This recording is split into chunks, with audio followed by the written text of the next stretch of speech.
everyone, today we're painting Ignos from Arcadia Quest Inferno. To be specific, this was requested by Stephen on Patreon. He's got the request right, so he gets to choose a model every month. If you want to be more involved in picking models, check out the Patreon and come and vote on some upcoming models. So breaking from Stephen's past, he's picked a model that isn't primarily green. Whoa! So for the first time for him, I'm going to be priming a model in black, specifically Chaos Black by Citadel. I'm also going to be using a huge brush for this. This was supplied by Quick Draw Supplies. I'll put a link in the description below to these, but as you can see, it's quite a lot bigger than my usual brushes, and that's just because this model's quite large. I'm going to do a lot of dry brushing, and just to speed up the process, I thought I'd just use a much bigger brush.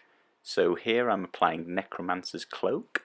I'm going to be dry brushing that just all over this model really. So he's a big rock creature, so just every part of him is going to be covered in this. You can see I've brought in the tissue, so you can just see me scraping off 90–95% of the paint off this brush, and then just lightly brushing it across the rocks, trying to catch all the raised parts of each section of his rock, as well as that hammer he's got there. I'm going to switch down to my 1/8 Pro Art brush. This again was supplied by Quick Draw Supplies, very kind of them.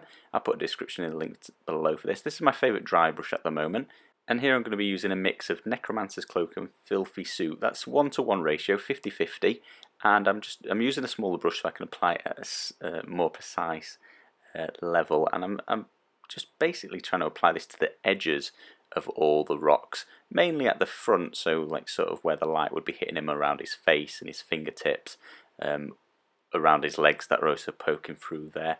So just really adding to that highlight before and just going around each section of the rock and just getting the outside this time, but still quite liberally there. You can see he lightened up quite a lot there. For the third and final highlight for the rock of this monster, I'm just going to use Neat Filthy Suit, and I'm going to be a lot more careful this time, but I'm going to be applying it to the very edges of all these raised bits. So that's the sort of mohawk of bones he's got down his face, his eyebrows, his teeth, his knees that are bending forwards, his crotch rock, crotch rock, that sounds cool, his feet. So, I mean, you can see here I'm just being slow and steady, pretty careful with this, just getting a little bit on the very edges, the corners of each rock, all around the edge of his big rock hammer as well there, get all of those angles. So fortunately with this model, it's just going to be me repeating pretty much the same processes, two or three processes 2 or 3 times. Now saying that, at no point did I get bored painting this model. I've thoroughly enjoyed it. It took me a long time compared to normal models that I work on, but yeah, I really liked it, and every time I just wanted to keep picking it up and touching to it. It's a bit dangerous in that way. Every time I did add to it, I felt like I improved it a little bit more, so it could eat a lot of time depending on how amazing you want to try and get it to look at the end. So this is how he looks after I finished highlighting all the rock part of this guy. So I think he stands out pretty well already. I was quite happy at this point.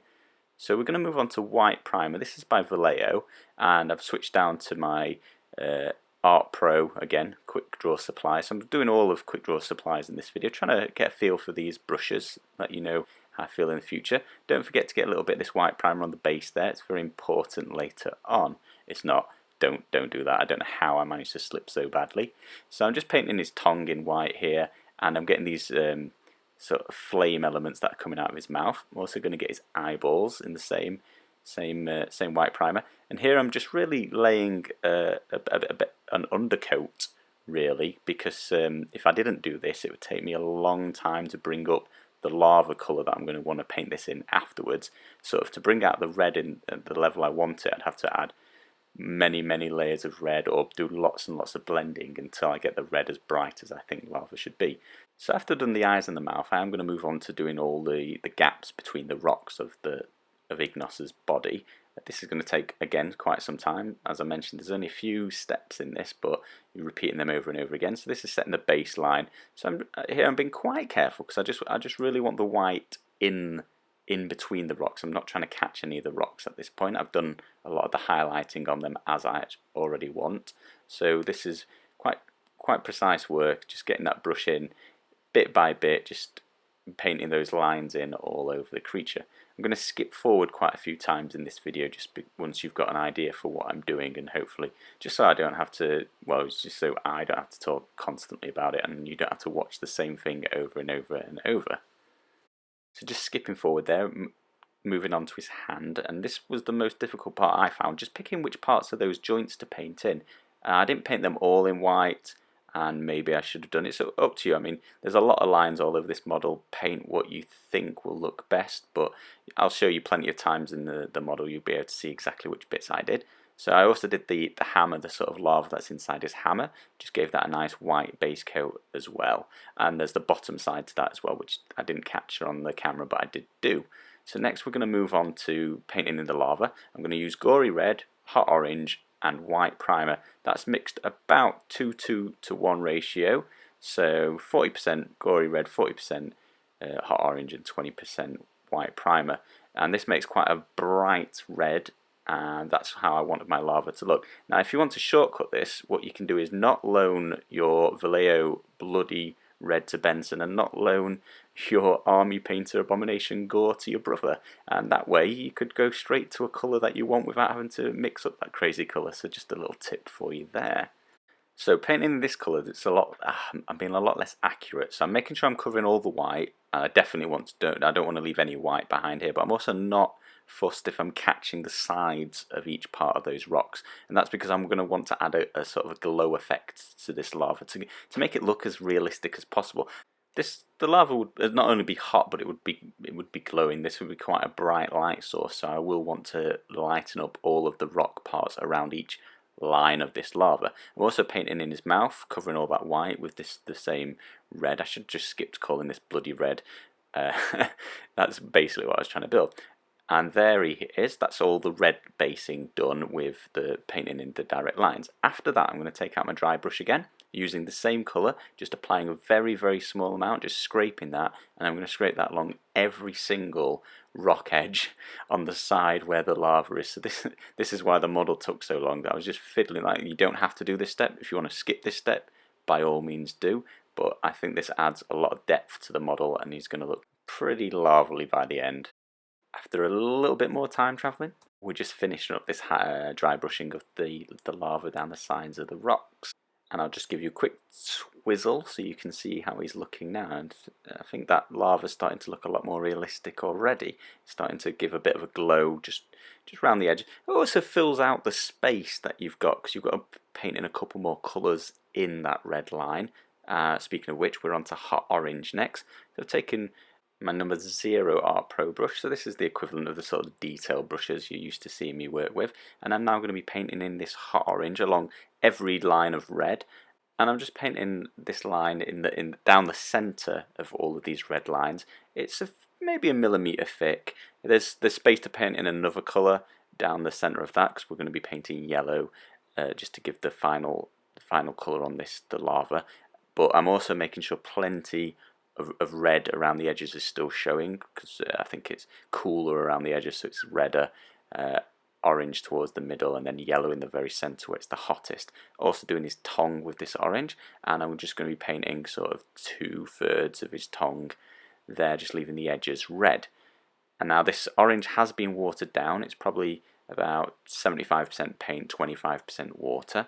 And I found that really helps sort of with the blending of this orange into the red, so you can put a little blob in the middle and sort of blend it towards the red, and because it's quite translucent, the red will show through quite well, and it just blended well. So apologies for this next bit. For some reason my camera did some crazy colours.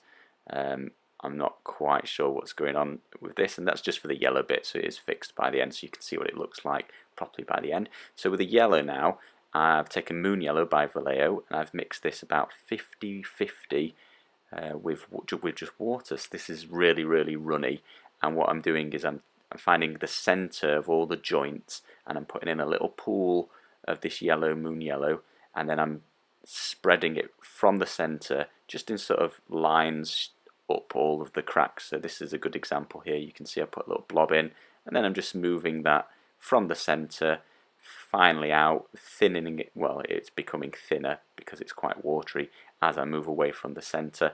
So that's giving a really good effect that the centre of all of these the lava pools is really hot, and it's just getting a little bit cooler as it moves away. So I'm finding that on all the models. I also did a lot of his tongue in this, so that's like the last third, the centre of his tongues in this bright yellow. I'm also going to do the centre of his eyes in this bright yellow as well. And those fire spouts out of his mouth, there's a couple on the model as well, which I'm just adding a little bit of yellow down the centre of that where it would be the hottest, and the tips as well. So his eyes I'm just taking a little bit of care with there. They're quite fiddly, but they're still massive compared to most other models I'm used to painting. And I'm just showing a little bit of the back where it's starting to come together now, and I'm blending this yellow thin lines down, and it's working really well. Even though it's thin, the orange and the red are glowing through underneath, and it just seems to be making it very bright. I'm going to take a little bit of shader. This is the only shade I've used. Jumpsuit shader, that's the red one by the Army Painter, and this is just, I'm using it for the inside of his mouth and his teeth, just try and give his teeth a little bit of a tinge, a little bit of glow, as though the fire in his mouth's actually lighting up his jaw and his teeth. Had a quick break here just to ask Sophie what she thought of the model. Turtle. It's a turtle. Fair enough. I'm going to be doing the base, the same as I've done all my other Arcadia Quest models, and that's starting with a base of Mornfang Brown by Citadel. So I'm covering that base with the huge brush again, just switching down to a smaller brush just to paint around his feet. I didn't want to catch it, just the brush was quite thick and I could easily remove his toes. I'm also going to paint around the edge of the brush in this colour. Next up is Agrellan Earth, which again used on all my Arcadia Quest creatures and heroes, so I just wanted to keep the theme the same, make them all match, using the huge brush and applying this really liberally. The thicker it is, the better it cracks, to an extent, so a sort of half a mil to a mil thickness there. And there you go, that's Ignos completely finished. 2 hours 6 minutes. Like I said, it's a little bit longer than I normally spend on a model, especially how sort of simple it was really. It was only a few colours and a few steps over and over again. But I personally think that's one of the best models I've ever painted, and I'm really pleased with that. And if you've got this guy and you've not attempted him yet, I found it ridiculously easy. I didn't struggle at any point, and it was a well worth painting model. Thank you all very much for watching.